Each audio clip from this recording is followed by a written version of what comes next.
ETV ప్రేక్షకులకి నమస్కారం. Cherukuri group సమర్పించు చెప్పాలనుంది కార్యక్రమానికి స్వాగతం.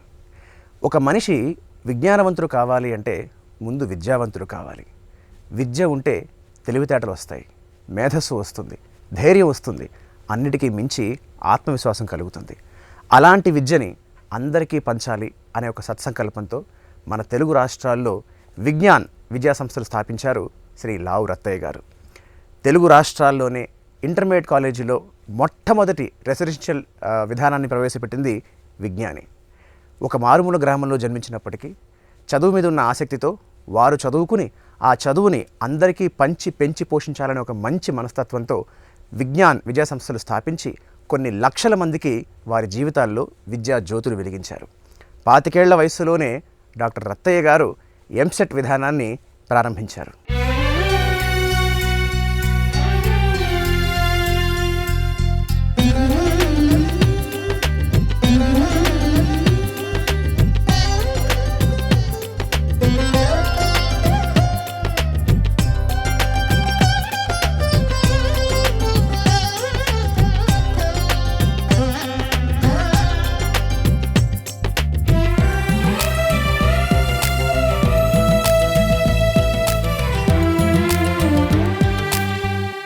శ్రీ లావు రత్తయ్య గారు ఇవాళ మనకు చెప్పాలనుంది కార్యక్రమానికి అతిథిగా వచ్చేశారు.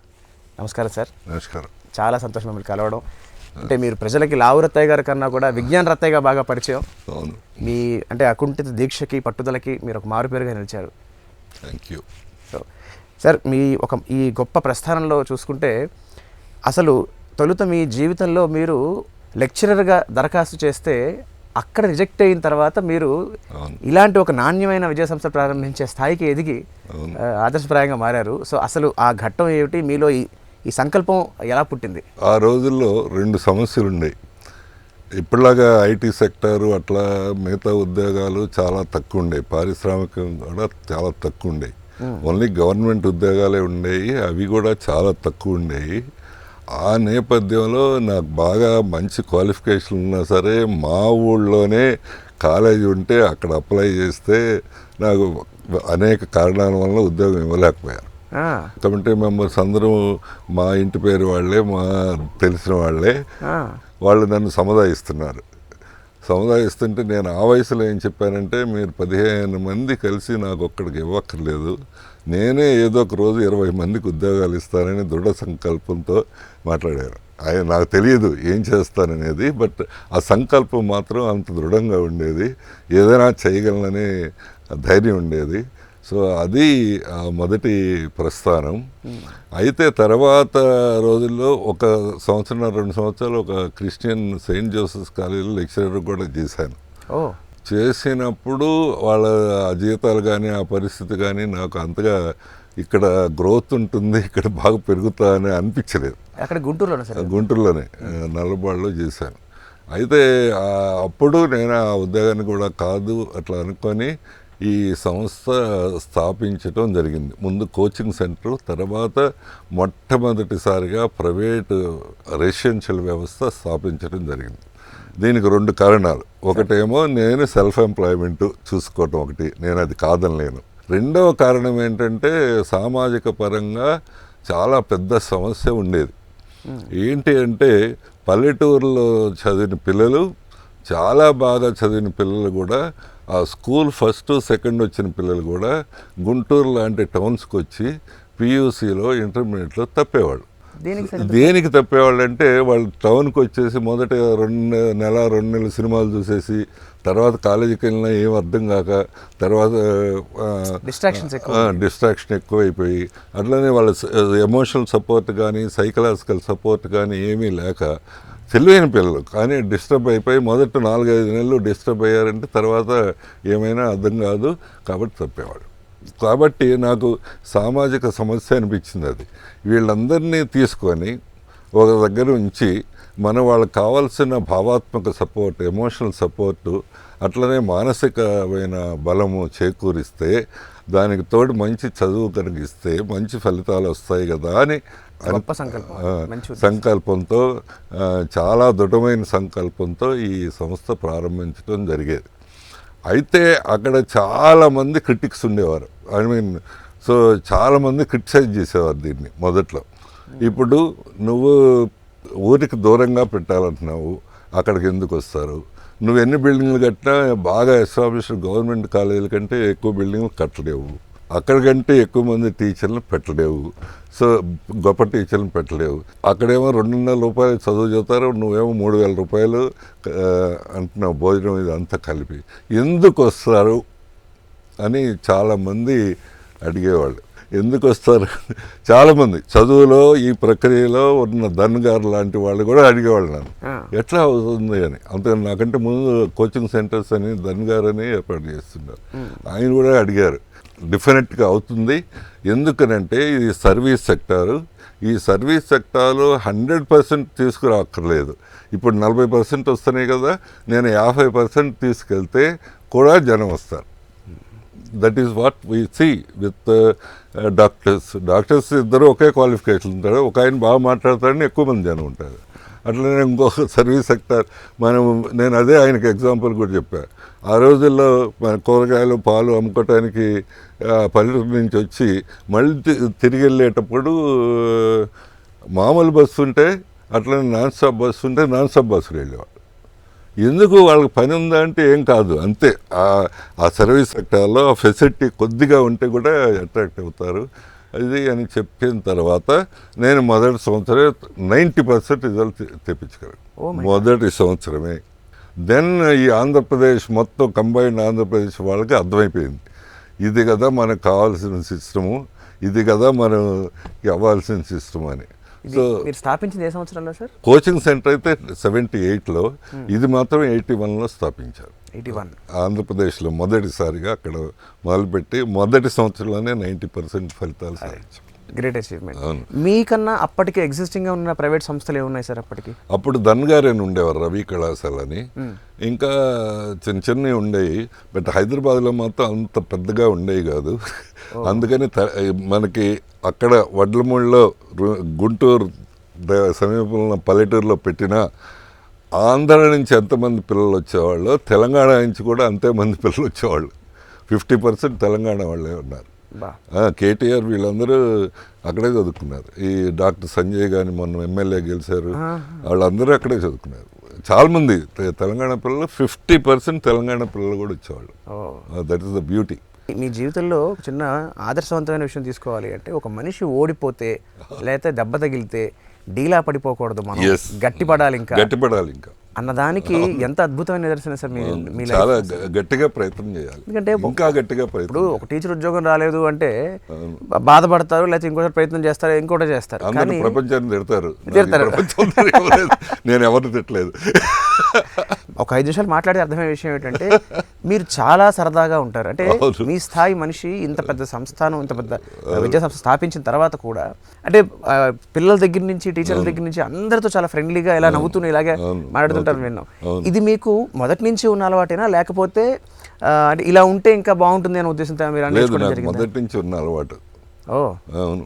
ఈ మధ్యలోనే మాకు వర్క్షాప్ ఏదో జరిగితే డీన్ అహ్మదాబాద్ ఐఐఎం అహ్మదాబాద్ నుంచి ఒక డీన్ వచ్చారు. ఆయన 2 రోజుల వర్క్షాప్ అది. చివరి పాయింట్లు అడిగారు, సార్ నేను నిన్న నుంచి చూస్తున్నాను, మీరు 40-45 సంస్థలు నడుపుతున్నారు, నిన్నటి నుంచి నవ్వుతూనే ఉన్నారు, ఇది ఎట్లా సాధ్యం, ఎట్లా సాధ్యం అవుద్ది మీకు అని. అసలు ఒక అంత సంస్థలు నడిపేవాళ్ళు సీరియస్గా ఉండాలి, చాలా హడావిడి ఉండాలి, చాలా ఇది ఉండాలి కదా, మీరు హాయిగా అందరితో కలుస్తూ నవ్వుతున్నారు, ఎట్లా సాధ్యమవుతుంది అన్నారు. నేను అదే చెప్పాను ఒకటే, ఐ ట్రస్ట్ పీపుల్. ఇప్పుడు ఒక లావు రత్తయ్య అని ఆయన విజ్ఞాన రత్తయ్యగా మారిన ఈ క్రమంలో మీకు ఎన్నో మరపురాని అనుభవాలు ఉండుంటాయి. But what is the first most memorable moment, మీకు బాగా గుర్తుండి, మీకు తలుచుకున్నప్పుడల్లా బోల్డంత ఉత్సాహాన్ని ఆనందాన్ని ఇచ్చే మెమరీ ఏమిటి, జ్ఞాపకం ఏమిటి? ఒకసారి కాదు, ఒక 2-3 సంవత్సరాలు కంటిన్యూస్గా మొదటి ఇంటర్మీడియట్లో ఈ కాలేజీ స్థాపించిన తర్వాత ఇంటర్మీడియట్లో మొదటి 10 స్థానాల్లో 24 మంది మా కాలేజీ నుంచి ఉన్నారు. 10 స్థానాల్లో 24 మంది ఉన్నారు. అబ్బా, అది ఎట్లా జరిగిందంటే 3వ ర్యాంక్ 2-3 వచ్చేది, 4వ ర్యాంక్ 4, అంతమంది ఉన్నారు. That is the most wonderful moment for me.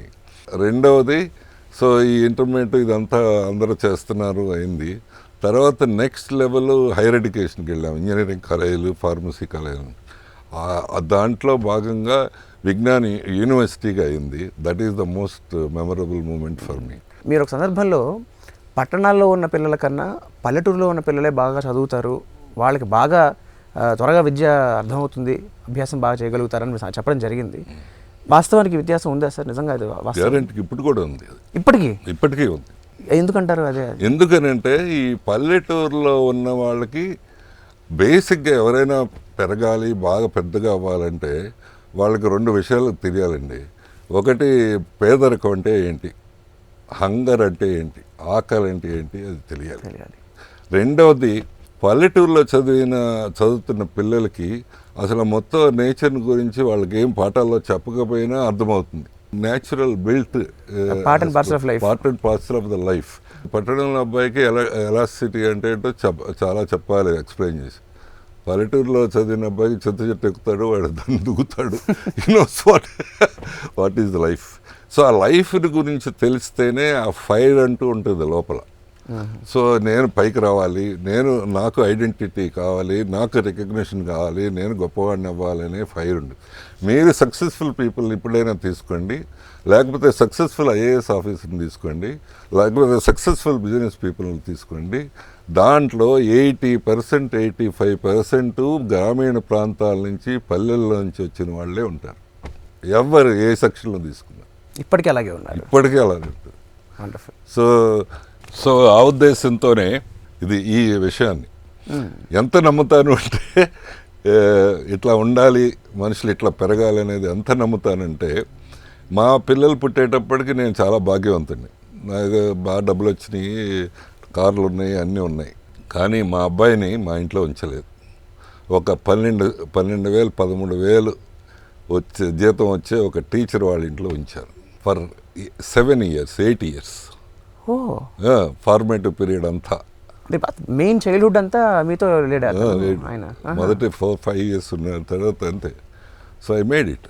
So అందరూ మా ఫ్రెండ్స్ అందరూ తెలిసిన వాళ్ళందరూ క్రిటిసైజ్ చేశాడు. ఒక అబ్బాయి, నువ్వు అమ్మాయిలు ఉన్నారు, 2 అమ్మాయిలు ఉన్నారు, నువ్వు ఏంటి ఇట్లా చేస్తున్నావు అని.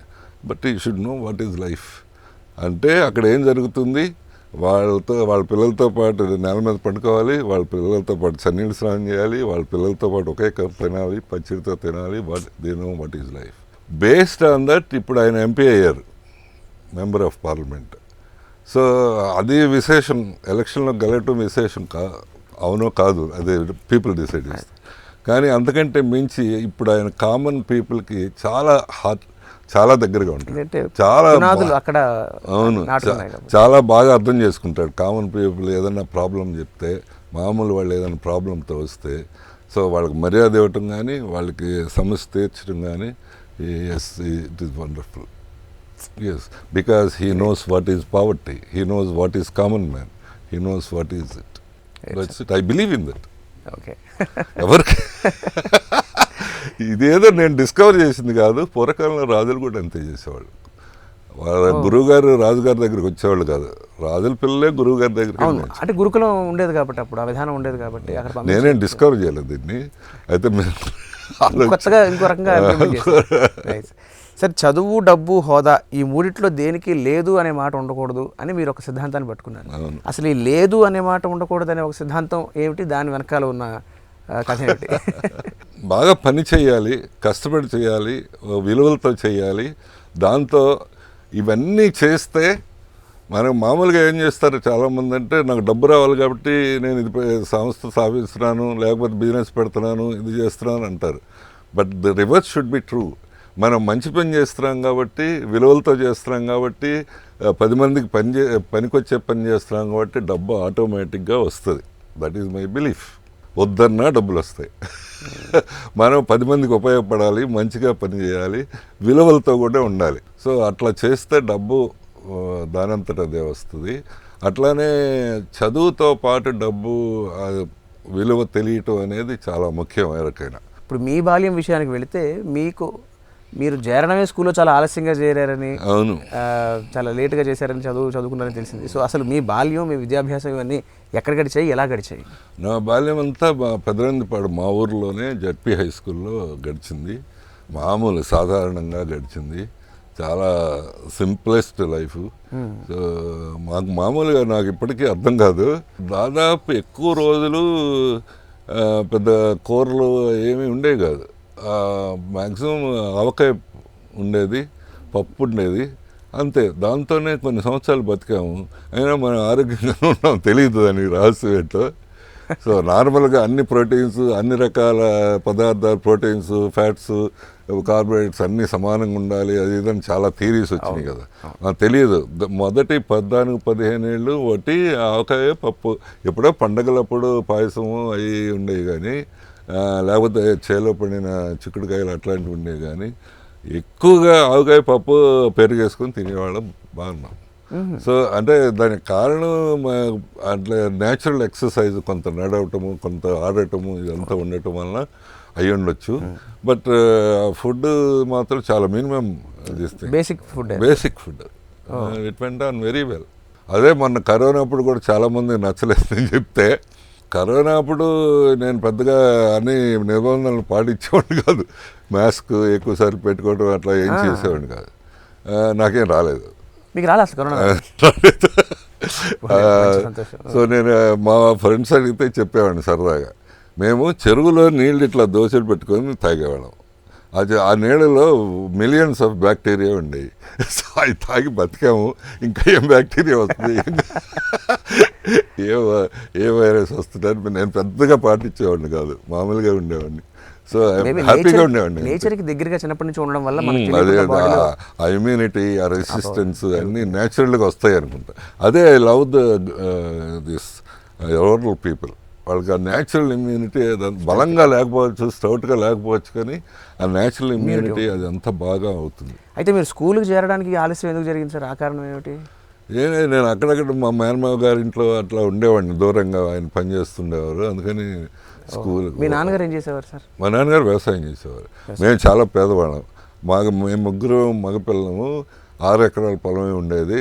అంటే ఒక్కొక్కరు 2 ఎకరాలు అన్నట్టు అనమాట. కానీ మా నాన్నగారు వాళ్ళు చదువు మీద బాగా దృష్టి ఉండేది. నన్ను బాగా చదివించారు. మా బ్రదర్ ఐఐటీలో చదివాడు, ఇంకో బ్రదర్ కూడా ఆంధ్ర యూనివర్సిటీలో చదివాడు. వెళ్ళి ఆ రోజుల్లోనే అంత చదువు మీద అంత దృష్టి పెట్టి ఆయన ప్రోత్సహిస్తూ ఉండేవారు. మాకు చాలా, ఆయనకి చాలా ఇష్టంగా ఉండేది చదువుకునేవాడు. That's wonderful. మీరు అంటే ఒక ఉద్యోగం వదులుకుని ఒక విద్యాసంస్థ స్థాపించడం అంటే సరే, సంకల్పం గొప్పదే. అక్కడ 2 విషయాలు. ఒకటి, డబ్బు అవసరం. అంత డబ్బు మీకు ఉందా లేకపోతే ఏర్పాటు చేసుకున్నారా? రెండోది రిస్క్. బిజినెస్ అనేటప్పటికీ అంటే ఎంత విలువలు మీరున్న సంకల్పం అంత డెఫినెట్లీ ఎస్. బట్ దాంతోపాటు ఒక బిజినెస్ అనేటప్పుడు రిస్క్ ఫ్యాక్టర్ ఒకటి ఉంటుంది. సో అప్పుడు మీ కుటుంబం నుంచి మీకు ఎలాంటి సపోర్ట్ వచ్చింది? కుటుంబం నుంచి ఏం సపోర్ట్ లేదు.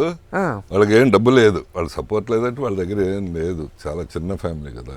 మా ఫ్రెండ్స్ దగ్గర అక్కడ తీసుకొని ఇచ్చాము. అదే కొద్దిగా ఏర్పాటు చేసాము. దాంతో ఆ రిస్క్ అనేది ఎస్. నేను అప్పుడే కాదు, మొదట్లోనే కాదు, ప్రతిసారి రిస్క్ చేసేవాడిని. ఏ వెంచర్కి వెళ్ళినా అది ఫెయిల్ అయితే మళ్ళీ జీరోకి రావటమే, అట్లా చేసేవాడిని. అయ్యో, అంత రిస్క్ చేసేవాడిని. కానీ భగవంతుడి దయ వలన ఏ వెంచరు అది ఫెయిల్ అవ్వలేదు. నాకు ఆ ప్రాబ్లం రాలేదు. ప్రతిసారి మా జీవితంలో మొదలు పెట్టినప్పటి నుంచి రిస్క్ చేసేవాడిని. సో ఎంత రిస్క్ చేసేవాడిని అంటే, మాది కోచింగ్ సెంటర్ మొదలు పెట్టినప్పుడు ఇక్కడ చాలా దూరంగా ఉండేది. దూరం అంటే ఒక మూలన ఉండేది. నేను 2వ సంవత్సరం తీసుకెళ్ళి, అప్పుడు ధన్ గారు మోనోపలి కోచింగ్ సెంటర్ తీసుకెళ్ళి ఆయన ఎదురుగా బిల్డింగ్ తీసుకొని పెట్టాను. ఇదేంటారు బాబు, అంతే యూఆర్ సూసైడల్, యూఆర్ డూయింగ్స్ అనేవారు మా ఫ్రెండ్స్ అందరూ. అంత పెద్ద ఆయన ముందు పెడతావేంటి అని. So no, I will do it. నేను ఆయనతో పాటు సమానం చేయగలను, ఆయనకంటే బెటర్గా చేయగలను, అందుకని పెట్టేశాను. ఆయన ఏమనలేదు మీకు? అప్పటికే ఆయనతో పరిచయం ఉంది? బాగా పరిచయం ఉంది. ఆయన ఏమనలేదు. ఆయనకు నేను చెప్పేవాడిని, మీరేంటండి మెట్రికులేషన్ ఈ కోచింగ్ సెంటర్తో ఎన్నాళ్ళు ఉంటుంది ఇది, నేను ఇందాక చెప్పాను కదా ఇన్స్టిట్యూషన్ క్యారెక్టర్, మీరు నెక్స్ట్ లెవెల్కి వెళ్ళండి, మంచి పిల్లలు తీసుకొని బాగా ట్రైన్ చేసి, మెట్రికులేషన్ తప్పిన వాళ్ళని తీసుకొని మళ్ళీ చదివిస్తే పాస్ అయితే ఏం చేస్తారు, మళ్ళీ వాళ్ళు ఇంటర్మీడియట్లో తప్పుతారు. లేకపోతే డిగ్రీలో తప్పుతారు, ఆపేస్తారు. సమాజానికి ఉపయోగం ఉండదు. సో కాబట్టి మీరు మంచి పిల్లల్ని తీసుకొని మంచి వసతులు పెట్టి వాళ్ళకు మంచిగా సపోర్టింగ్గా ఉంటే ఈ దేశానికి సమాజానికి చాలా ఉపయోగం, వాళ్ళు చాలా గొప్ప గొప్ప వాళ్ళు అవుతారు అని చెప్పాడు. That is truth. అది నేను రియలైజ్డ్. ఈ దేశంలో చాలామంది ఉన్నారు, చాలా పెద్ద పెద్ద ఇండస్ట్రియలిస్ట్ అయిన వాళ్ళు, చదువుకున్న వాళ్ళు, పెద్ద పెద్ద పొలిటీషియన్స్ అయ్యారు, సినిమా యాక్టర్లు అయ్యారు, అందరు అయ్యారు. కానీ ఇంతకంటే అమెరికాలో ఎక్కువ మంది సెటిల్ అయ్యారు ఆయన చదువుకున్నారు. ఎస్. సో వాళ్ళు బాగా ఉద్యోగాలు చేయటమే కాదు, అక్కడ చాలా ఎంటర్ప్రినర్స్కి అయిపోయి చాలా పిచ్చిగా సంపాదించారు. సో వాళ్ళందరూ మిమ్మల్ని ఎప్పుడైనా వచ్చి కలిస్తే మీకు ఎలా అనిపిస్తుంది సార్? మీ దగ్గర చదువుకున్నాం, మీ ఇన్స్టిట్యూట్ చదువుకున్నాం, మీ దగ్గర విద్య నేర్చుకున్నాం. చాలా కలుస్తుంటారు, చాలా ఫ్రీక్వెంట్ కలుస్తుంటారు. మీ స్టూడెంట్స్, ఓల్డ్ స్టూడెంట్స్ బాగా కలుస్తుంటారు. చాలా చాలా ఆనందంగా ఉంటుంది. సార్ మీరు మీ దగ్గర చదువుకున్న వాళ్ళలో సినిమా యాక్టర్లు కూడా ఉన్నారు, మీరు ఇప్పుడే ప్రస్తావించడం జరిగింది. అవును. సో మాకు తెలిసి జూనియర్ ఎన్టీఆర్ కూడా మీ దగ్గర చదువుకున్నారని విన్నాం. అవును. సో మీకు ఆయన ఉన్నప్పుడు ఉన్న జ్ఞాపకాలు ఏమైనా గుర్తున్నాయా? చాలా బాగా తెలివైన అబ్బాయి, బాగా నాట్యం అదంతా డ్యాన్స్ అద్భుతంగా నేర్చుకున్నాడు.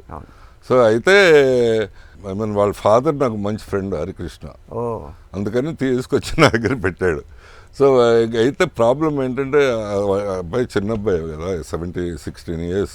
అప్పుడే తనకు ఉండేది కొంత దీంట్లో వెళ్ళాలని, వాళ్ళ మదర్ కూడా ఇంట్రెస్టెడ్ ఉండేది సినిమాల్లోకి వెళ్ళాలి అని. అయితే నేను ఒకసారి చెప్పాను, నువ్వు గ్యారంటీగా గొప్ప యాక్టర్ అవుతావు, దాంట్లో సందేహం లేదు, కానీ ఏదో ఒక డిగ్రీ అట్లా చదువుకుని ఉంటే ఆమె లైఫ్లో స్టెబిలిటీ వస్తే అని చెప్పడం.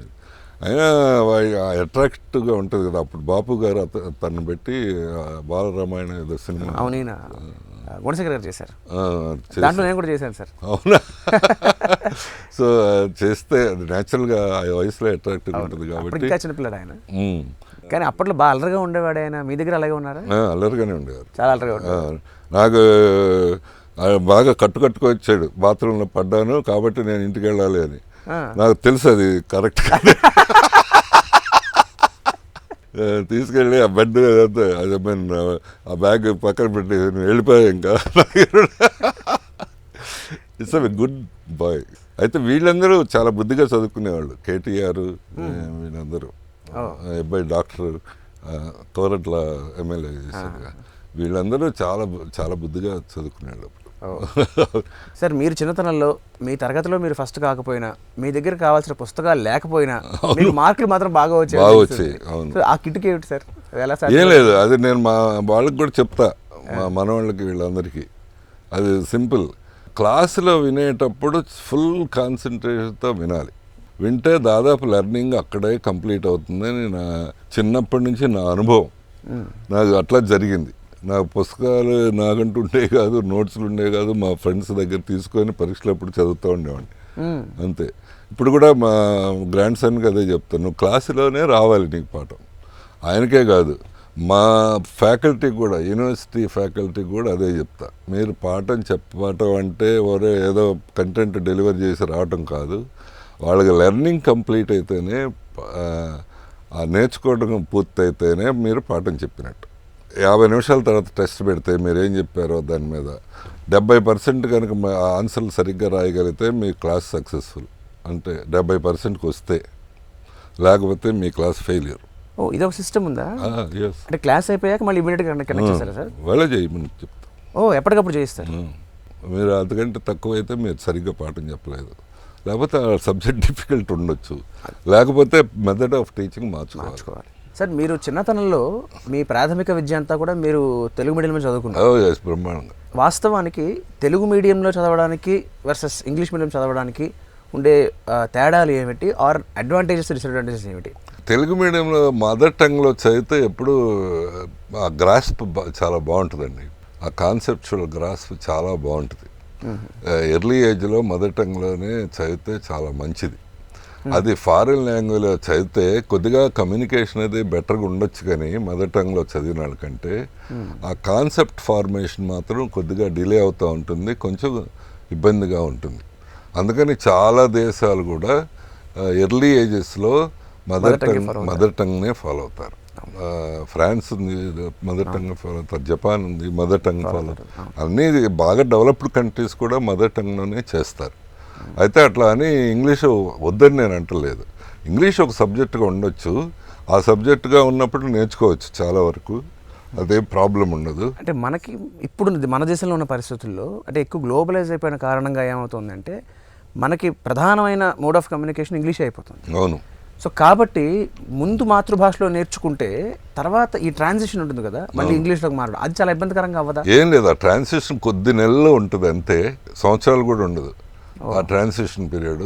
బాగానే ట్రాన్సిషన్ అవుతుంది. ఓన్లీ థింగ్ ఆ ఐడియాస్ కానీ లేకపోతే ఆ కాన్సెప్ట్స్ కానీ ఆ కంటెంట్స్ కానీ ఫామ్గా ఉండాలి ఎర్లీ ఏజ్లో. ఒకప్పుడు అంటే సరే మీ చిన్నతనం చాలా దూరం అనుకోండి, కొంచెం దగ్గరికి వస్తే మా చిన్నతనంతో పోల్చినా కూడా ఇవాళ చదువు తాలూకు ఖరీదు చాలా పెరిగిపోయింది. అంటే కాలేజీల దాకా అక్కర్లా, స్కూల్ నుంచో చూసుకుంటే కనుక మనం ఇంకా పెరుగుతున్న కొద్దీ, క్లాసులు పెరుగుతున్న కొద్దీ, ఇంకా కాలేజీలకు వస్తున్న కొద్దీ చాలా పెరుగుతుంది. దీనికి కారణం ఏమిటి? ఇదేమన్నా కొంచెం అరికట్టే అవకాశాలు ఉన్నాయా? ఒకటండి, దీన్ని రెండు అంశాలు. ఒకటి, ఈ లాస్ట్ 30 yearsలో చాలా సోషల్ చేంజ్, సామాజికమైన మార్పు. ఈ 30 ఏళ్ల కిందట ఈ పల్లెటూరులో ఎవరికైనా డబ్బులు ఉన్నాయంటే వాళ్ళు ఏం చేసేవారంటే ముందు పొలం కొనేవాళ్ళు, తర్వాత బంగారం కొనేవాళ్ళు, తర్వాత ఇల్లు కట్టేవాళ్ళు, అంతే. తర్వాత లాస్ట్ ప్రయారిటీ చదువు ఖర్చు పెట్టేవాళ్ళు. ఈ 30 yearsలో బ్రహ్మాండమైన చేంజ్ వచ్చింది పల్లెటూరులో కూడా, పేదవాడికి కూడా. ఏంటి అంటే నాకు ఈ పొలం లేకపోయినప్పల్లా, బంగారం లేకపోయినప్పల్లా పిల్లలకి చదువు ఉంటే మంచిది అనేది చాలా గొప్ప సామాజికమైన మార్పు అది. సో ఇది నేను 40 ఏళ్ల కింద చెప్పా బ్యాంకర్స్కి, నాకు 30 లక్షలు ఖర్చు పెట్టి 5 లక్షలు లోన్ కావాలయ్యా అంటే ఇవ్వలేదు వాళ్ళు.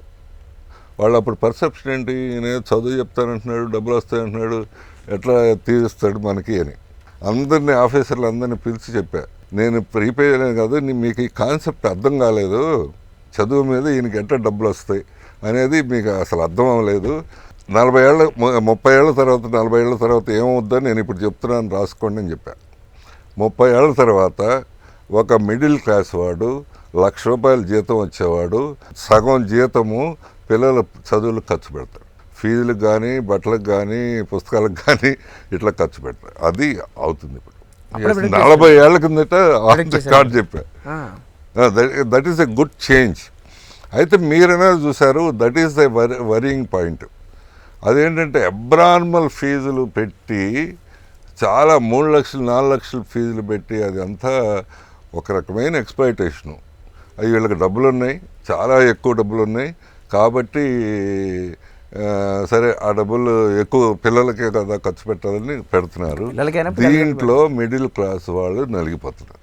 అసలు అటు ఇటు కాకుండా కొంచెం ఇన్కమ్ వచ్చేవాళ్ళు పాపం, అదేం పెద్ద 4 లక్షలు కాబట్టి మంచి స్కూల్ అని ఉంటుంది, దాంట్లో మరి పిల్లలు ప్రధానం కాబట్టి దాంట్లో చేర్చాలని ఉంటుంది, వాళ్ళ స్తోమత ఏమో సరిపోదు.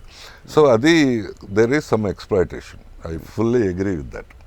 దీనికి మార్గం ఏంటంటే మనం టీవీల నుంచి లేకపోతే ఇంకో ప్రచార మాధ్యమాల నుంచి తప్పు తప్పు తప్పు అని ఎన్నిసార్లు చెప్పినా అది జరుగుతూ ఉంటుంది.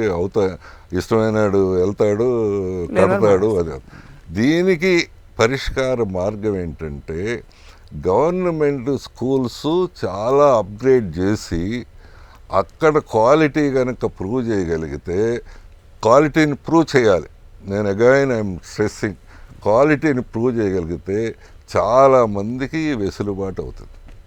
అది ఒక్కసారిగా ఇన్ని వేల స్కూల్స్ ఏ గవర్నమెంట్ చేయలేదు.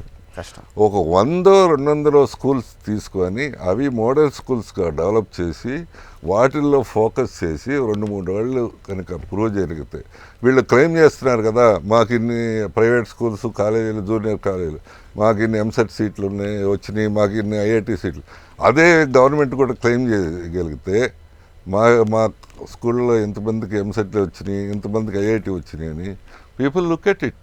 That is the only solution. Government is spending 10,000 crores. So అది ఒక్కసారి ఫేజ్ వైజ్ కనుక చేయగలిగితే బ్రహ్మాండంగా that is the solution.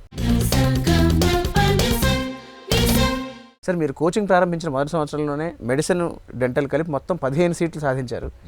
So అలాంటి ఒక విజయం, అందులో ఫస్ట్ ఇయర్ చాలా క్రూషియల్ సంవత్సరం అది. సో ఆ విజయం సాధించడానికి మీరు ఎలాంటి కృషి చేసేవారు? అది భలే ప్రత్యేకమైన ప్రోగ్రాము. సో అప్పుడు ఛాలెంజ్గా తీసుకున్నాం. అప్పుడేమీ 900 1000 సీట్లు మాత్రమే ఉండేవి మెడిసిన్లో, అంత తక్కువ సీట్లు ఉండేవి. దాంట్లో రావాలి అంటే చాలా కష్టం. అయితే ఒక సంవత్సరం చేసి మిస్ అయిన వాళ్ళు, సరే రెగ్యులర్ సీట్లు వచ్చేసి బాగానే, మిస్ అయిన వాళ్ళు ఒక ఛాలెంజ్ ప్రోగ్రామ్ లాంటిది పెట్టాం. అది ఏంటంటే 20,000 ఇంక్లూడింగ్ హాస్టల్, కోచింగ్ అంతా ఫీజు మొత్తం. నువ్వు అంత ఛాలెంజ్లో మెడిసిన్ సీట్ రాకపోతే డబ్బులన్నీ వెనక్కి ఇచ్చేస్తాం. 20,000 ఫస్ట్ ఇయర్లో మొత్తం ఇచ్చేస్తాను. అంత టఫ్ 900 సీట్లలో. మీకు ఖచ్చితంగా నష్టమే కూర్చుండాలి. ఏం కాదు, చాలా బ్రహ్మాండమైన లాభం వచ్చింది. అవును, 24 మంది మొదలు పెడితే 15 వచ్చినాయి. అబ్బా, ఎస్, అక్కడే మోర్ దెన్ 50%. ఎస్, బ్రహ్మాండంగా వచ్చింది. అసలు పిచ్చి విక్టరీ కదా అది. అసలు ఒక కాలేజీలో 20 మందికి ఆ రోజుల్లో రావడం అంటే చాలా పెద్ద ఇది. సో దానికి ప్రత్యేకంగా ఏం చేసామంటే క్లాస్ రూమ్ టీచింగ్ అవి కాకుండా వాళ్ళు ప్రత్యేకంగా బ్యాచ్ లాగా పెట్టి ఆ టీచర్లే అక్కడికి వెళ్ళి వాళ్ళకు పాఠం చెప్పడంతో పాటు వాళ్ళకు ప్రతిరోజు వాళ్ళ డౌట్స్ క్లారిఫై చేయటం, మళ్ళీ టెస్ట్ పెట్టడం, ఒకే చాప్టర్లో ఒక 4 సార్లు 5 సార్లు ఒక్క సెంటెన్స్ కూడా మిస్ అవ్వకుండా టెస్ట్ జరిగేది. ఇది ఏ సంవత్సరం జరిగింది సార్? ఇది 80s దెన్ అసలు ఎవడూ నమ్మలేదు, అంత బ్రహ్మాండంగా అయింది. ఐ థింక్ 3వ సంవత్సరంలో అనుకుంటా కదా మీరు. ఎప్పుడు 500 మంది వస్తారనుకుంటే 2000 మంది వచ్చారు ఒకేసారి. అవును. మరి ఎలా అకామిడేట్ చేయగలిగారు అంతమందికి? వసతులు, భోజనం, ట్రైనింగ్ ఊహించుంటారు కదా మీరు కూడా. 3 సంవత్సరాలు బస్సులు ఆర్టీసీ వాళ్ళు సహకరించి అన్ని ఏర్పాటు చేసి ఇదంతా చేసాం. సో అది 2000 వచ్చారు, తర్వాత 10,000 12,000 మంది వచ్చారు. సరే, మేము మాత్రం 400 500 తీసుకునేవాళ్ళం.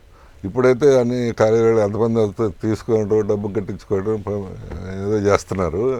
I don't comment on others. So కానీ మేము అట్లా 400 500 మంది అనుకుంటే అంతమందినే తీసుకునేవాళ్ళం అంతే. మిగతా వాళ్ళందరూ పంపించేవాళ్ళం. అప్పుడు నాకు ఐడియా వచ్చింది, వీళ్ళందరూ పాపం మనం నమ్ముకొని ఇక్కడ దాకా వచ్చి మనం సీట్ ఇవ్వలేక వెనక్కి వెళ్ళిపోతున్నారు, ఏం చేయాలి వీళ్ళ కోసం. అప్పుడు నేను ఈ టెక్స్ట్ బుక్స్ రాయటం మొదలుపెట్టాను. చాలామంది ఐఏఎస్ వాళ్ళు కూడా ప్రిలిమ్స్ ఆ బుక్స్ చదివాళ్ళు. చాలా స్టాండర్డ్ బుక్స్ తయారు చేసాం. సో అది ఏమి కోచింగ్ లేకుండా ఆ బుక్స్ సీరియస్గా చదివిన వాళ్ళకి కూడా ఎంసెట్ సీట్ రావటము, ఐఐటీలు రావటం అట్లా అయిపోయింది. ఎస్, అందరికీ అందుబాటులో ఉండాలి అనేది ఆ పర్పస్తో చేసేది. దాంట్లో డబ్బు కూడా వచ్చింది, అది వేరే విషయం. నేను అన్నాను కదా, సంకల్పం బాగుంటే ఆటోమేటిక్గా వస్తుంది. సార్, మీరు ప్రతి సంవత్సరం ఒక కొత్త ఇన్స్టిట్యూట్ స్టార్ట్ చేస్తుంటారు. అదొక ఆనవాయితీగా అనుకోవాలా, మరి మీకు ఇష్టమా, ప్రాక్టీస్ అనుకుంటారా? అది నియమం ఎందుకు పెట్టారో తెలియదు, కానీ ఒక గొప్ప సంకల్పం అది కూడా మీది. సో ఇటీవల కాలంలో మీరు స్టార్ట్ చేసిన ఇన్స్టిట్యూట్ ఏమిటి? వివేకానంద ఫిలాసఫీ ప్రకారం ఎక్స్పాన్షన్ ఈజ్ లైఫ్, అంతే. మీరు అది మనం ఎవరైనా స్టేబుల్గా ఉన్నాం, మేము బాగానే ఉన్నాం అనుకుంటే కాదు. భూమి తిరుగుతూ ఉంది, మనం కూడా రన్ చేయకపోతే పడిపోయినట్టే, స్టేబుల్గా ఉన్నట్టు కాదు. అది నేను నమ్ముతాను. అందుకనే ఎక్స్పాన్షన్ అనేది కంటిన్యూస్గా జరుగుతుంటుంది. ఈ మధ్యలోనే హైదరాబాద్లో దేశ్ముఖ్ దగ్గర, రామోజీ ఫిలిం సిటీ దగ్గర దేశ్ముఖ్ అనే అక్కడ మా ప్రాంగణం ఉంది. దాంట్లో Vignan university of campus centre, Vignan deemed university of campus centre మొదలుపెట్టాం. విజ్ఞాన్ డీమ్డ్ యూనివర్సిటీ అంటే చాలామందికి యూనివర్సిటీ అంటే కన్ఫ్యూజన్, తెలంగాణ కొన్ని యూనివర్సిటీలో కన్ఫ్యూజన్. కాబట్టి ఇది డీమ్డ్ యూనివర్సిటీ అంటే సెంట్రల్ గవర్నమెంట్ మంత్రిత్వ ద్వారా వచ్చిన యూనివర్సిటీ. ఇక్కడ కన్ఫ్యూజన్ ఏం లేదు. సో వాళ్ళ ఆదేశాల ప్రకారం గజెట్ పబ్లికేషన్ ద్వారా ఏర్పాటైన యూనివర్సిటీ ఇది. మేము గుంటూరులో యూనివర్సిటీకే ఎంత పని చేశామనేది అందరికి తెలుసు. అది మొత్తం 10,500 ఇన్స్టిట్యూషన్లు ఎన్ఆర్ఐఎఫ్ ర్యాంకులో పోటీ పడితే, గవర్నమెంట్ వాళ్ళ జాతీయ ర్యాంకుల్లో పోటీ పడితే 10,500 ఇన్స్టిట్యూషన్లు, 4,000 యూనివర్సిటీలు పోటీ పడితే దాంట్లో మేము 72వ స్థానంలో ఉన్నాం. అది గుంటూరు లాంటి ప్లేస్లో ఉండి 72వ స్థానంలో ఉన్నాం. అది అంటే దాని క్వాలిటీ యొక్క నిదర్శనం. సో అది గవర్నమెంట్ వాళ్ళు ఇచ్చే ర్యాంక్, ఎవరు ప్రైవేట్ వాళ్ళు వీళ్ళు ఇచ్చే ర్యాంక్ కాదు. పత్రికలు వాళ్ళు ఇచ్చే ర్యాంకు కూడా కాదు, గవర్నమెంట్ వాళ్ళు ఇచ్చే ర్యాంకు 72వ ర్యాంకులో యూనివర్సిటీ స్థాయిలో ఉన్నాం. ఆ క్వాలిటీని విస్తరించడం కోసం ఇప్పుడు హైదరాబాద్లో ఆఫ్ క్యాంపస్ సెంటర్ పెట్టాం. సో మీరు గ్యారంటీగా అడుగుతారు నెక్స్ట్ ఏంటి అని. నెక్స్ట్ వచ్చే సంవత్సరంకి ముంబైలో పెట్టబోతున్నాం, ఆ తర్వాత సంవత్సరంలో బెంగళూరులో యూనివర్సిటీ పెట్టబోతున్నాం. సో అది అన్ని ప్లాన్స్ అన్నీ రెడీ అయి ఉన్నాయి, ముంబైలో దానికి, బెంగళూరులో దానికి. So we to start implementing it. డెఫినెట్గా ఇదే క్వాలిటీ అన్ని చోట్ల స్ప్రెడ్ చేస్తామని మా నమ్మకం. మీరు ఇన్ని చేసిన తర్వాత కూడా ఇంకా మెడికల్ ఇన్స్టిట్యూట్ ఎందుకు పెట్టలేదు? దానికి మెడికల్ కాలేజీ వడ్లమూడిలోనే పెట్టాలి అని ఈ యూనివర్సిటీ ఎక్స్పాన్షన్ కంటిన్యూస్గా అవుతుంది. అదంటే ఇంటేక్ మాకు 1500, 2000, 3000 పైన అట్లా అవుతుంది. వీళ్ళకి అంటే హాస్టల్స్, బిల్డింగ్స్ కట్టడమే చాలా బిజీ అయిపోయింది. అందుకని అక్కడ సైట్ కూడా ప్రాబ్లం ఉంది, సైట్ దొరకట్లేదు. అండ్ మామూలునే మొత్తం డిమాండ్ ఎక్కువైపోయింది, 10 రెట్లు పెరిగిపోయింది. అది ఒక పెద్ద విలేజ్ లాగా అయిపోయింది. అక్కడ ఒక 60-70 హోటల్స్, ఒక బయట ఒక 50-60 హాస్టల్స్. అది మొత్తం అంటే మొత్తం పోయిన గవర్నమెంట్లో జరిగింది ఏంటంటే అమరావతిలో తగ్గిపోయింది, విజయవాడలో కూడా తగ్గిపోయింది, తెనాలిలో కూడా తగ్గిపోయింది. ఒక్క వడ్లమూడిలోనే రేట్లు మాత్రం 10 రెట్లు పెరిగింది. అబ్బా, because of the university. Anyway అది కొద్దిగా ప్రాబ్లము, ఆ లోకల్ వాళ్ళకి బెనిఫిట్ బాగానే ఉంటుంది. మీ అభిప్రాయం ప్రకారం సార్ 21st సెంచరీ ఎడ్యుకేషన్ అంటే ఏమిటి? 21st సెంచరీ ఎడ్యుకేషన్ అది చాలా పెను మార్పులు వస్తున్నాయి. Especially AI, artificial intelligence interference ప్రతి దాంట్లోనూ ఉంటుంది. Artificial teachers, intelligence AI teachers వస్తారు, ఏఐ డ్రైవర్స్ వస్తారు, ఏఐ ప్రతి దాంట్లో ఏఐ డాక్టర్స్ వస్తారు, ప్రతి దాంట్లో ఉంటుంది. అందుకని ఈ 21st సెంచరీలో జరగబోయేది ఏంటంటే ప్రతిరోజు అనొచ్చు, ప్రతి నెల టెక్నాలజీ మారుతూ ఉంటుంది. ఇంతకు ముందు రోజుల్లో ఒకసారి చదువుకుంటే అదే లైఫ్ అంతా ఉపయోగపడేది. అవును.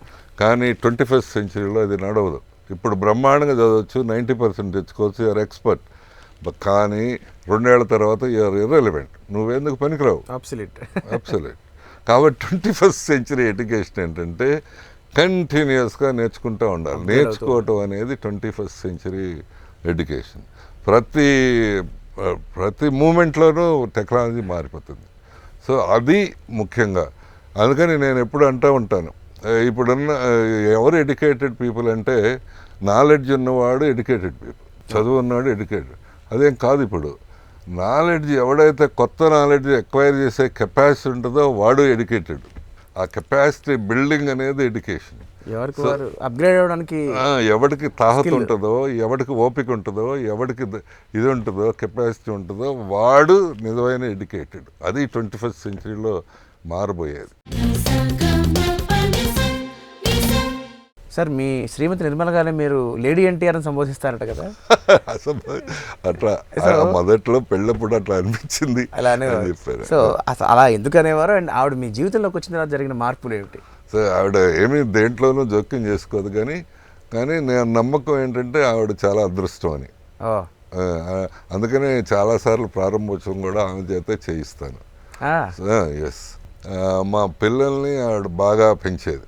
బాగా పెంచడం అంటే చాలా ఎక్కువ ఫుడ్ పెట్టి అట్లా కాదు, చాలా మంచిగా చదివించుకోవడం. కానీ అట్లనే మా ఇంట్లో ఎవరి గురించి ఎప్పుడు కూడా, ఇప్పుడు మా అబ్బాయి పొలిటికల్గా ఉన్నాడు అయినా సరే వేరే వాళ్ళ గురించి క్రిటిసిజం, తప్పుగా మాట్లాడటం, విమర్శించడం అది అవ్వదు. అదంతా ఎక్కడి నుంచి వచ్చిందంటే మా వైఫ్, మా భార్య నుంచి అయింది ఆ కల్చర్ అట్లా. అందుకని అందరూ పిల్లలు బాగా పెరగటానికి అవకాశం ఏర్పడింది. అది విలువలతో, మంచి సంస్కృతితో పెరగటానికి అవకాశం. సో ఆవిడ పేరుకి తగ్గట్టే నిర్మలంగా ఉంటారు. నిర్మలంగా ఉంటారు. అనుకోకుండా ఎన్టీ రామారావు గారి పేరు తెలుసుకున్నాం. సో రామారావు గారితోనూ అలాగే రామోజీరావు గారితో మీకున్న అనుబంధం గురించి చెప్తాను. రామారావు గారితో చాలా దగ్గరగా ఉండేవాడిని. ఎంత దగ్గరగా ఉండేవాడిని అంటే 94 ఎలక్షన్ అప్పుడు మొత్తము క్యాండిడేట్స్ని అందరినీ నేను సర్వే చేసి ఆయనకి ఇచ్చిన వాళ్ళే సెలెక్ట్ చేశారు. ఆయన అంత ఎస్, చాలా సన్నిహితంగా ఉండేవారు. చాలా అంటే ఆయనకి నేనే కాదు, కొద్దిగా చదువుకున్న వాళ్ళు, మంచి ఆలోచనలు ఉన్నవాళ్ళు అంటే బాగా ఇష్టంగా ఉండేవారు. మా ప్రొఫెసర్స్ అన్న చదువుకున్న వాళ్ళన్నా చాలా ఇష్టంగా ఉండేవారు, నాతో చాలా ఇష్టంగా ఉండేవారు. చాలాసార్లు ఆయనతో కలిసి ఉండేవాళ్ళం, చాలాసార్లు భోజనం చేసేవాళ్ళం. అంత ఇదిగా ఉండేవారు. సో అలాగే రామోజీరావు గారితో మీకున్న సాన్నిహిత్యం. రామోజీరావు గారిని కూడా చాలా విశేషమైన వ్యక్తిత్వం, చాలా గొప్పవారిని. మొన్న నేను ఆయన చివరి అంత్యక్రియలప్పుడు కూడా వచ్చాను. వస్తే నా దగ్గర చాలామంది ఆంధ్ర ఆఫీసర్లు కూర్చున్నారు. విశేషం ఏంటి గ్రహించారు అన్నాను. రామోజీరావు గారు సరే ఈటీవీ పెట్టారు, ఈనాడు పెట్టారు, చాలా సక్సెస్ఫుల్, అంతకంటే ఏంటి గ్రహించారు అన్నాను.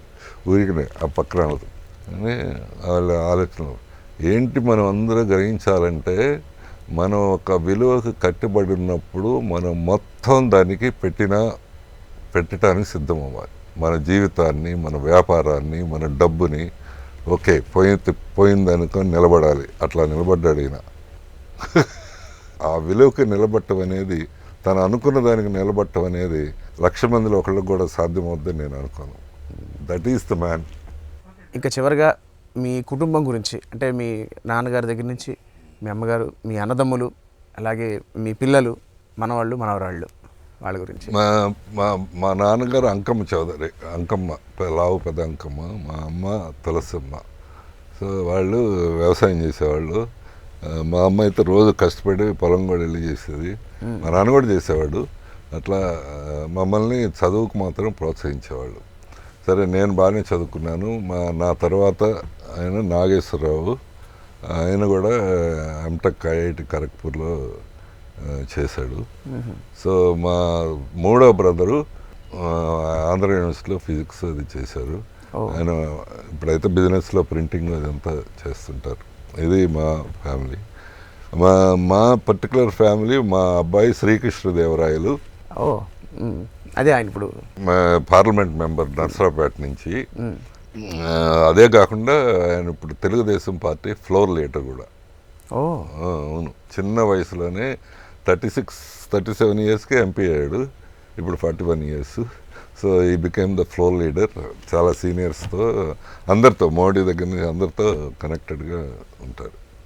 అట్లానే మా అమ్మాయి, పెద్దమ్మాయి రుద్రమదేవి, ఆమె ఇక్కడ హైదరాబాద్లో స్కూల్స్ అన్నీ చేస్తుంటారు.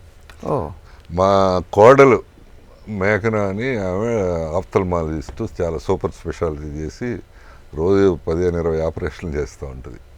మా అల్లుడు శ్రావణ్ అని మా కాలేజీలో హెల్ప్ చేస్తుంటారు. చిన్నమ్మాయి, చిన్న అల్లుడు మామూలుగా ఫ్యామిలీ.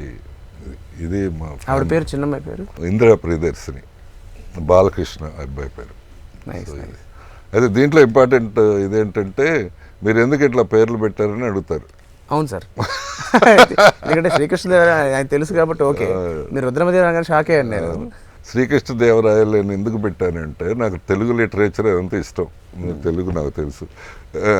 సో మీరు మొత్తం చరిత్రలో చూస్తే మనకు చాలామంది రాజులు ఉన్నారు, కానీ అన్నిట్లోనూ ప్రవేశం ఉన్న రాజు మనం చూస్తే శ్రీకృష్ణదేవరాయలు కనపడతారు.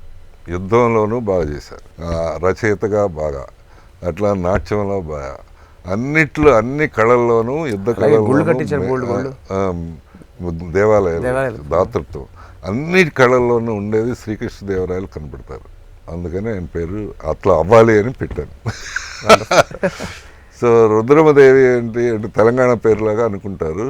రుద్రమదేవి సినిమా కూడా వచ్చింది, కానీ దాంట్లో రుద్రమదేవి ప్రత్యేకత ఏంటంటే 800 సంవత్సరాల కిందట పీపుల్కి వెల్ఫేర్ స్కీమ్స్కి ఉండాలని ఆలోచించి పెట్టారు. ఎవరు ఆ రోజుల్లో రాజులు, నవాబులు వీళ్ళందరంటే వాళ్ళ సౌఖ్యం వాళ్ళు చూసుకునేవారు. పీపుల్కి, ప్రజలకి వెల్ఫేర్ స్కీమ్స్ ఉండాలని మొదట ఆలోచనలు చేసింది మన రామారావు గుర్తొస్తారు. 800 సంవత్సరాల కిందట రుద్రమదేవి ఆలోచన చేసింది. అందుకని పేరు పెట్టాను. Wonderful sir, thank you. చాలా సంతోషం సార్, మీ అమూల్యమైన సమయాన్ని నా కోసం, మా కోసం, ప్రేక్షకుల కోసం కేటాయించారు. Thank you. చాలా సంతోషం సార్. Thank you.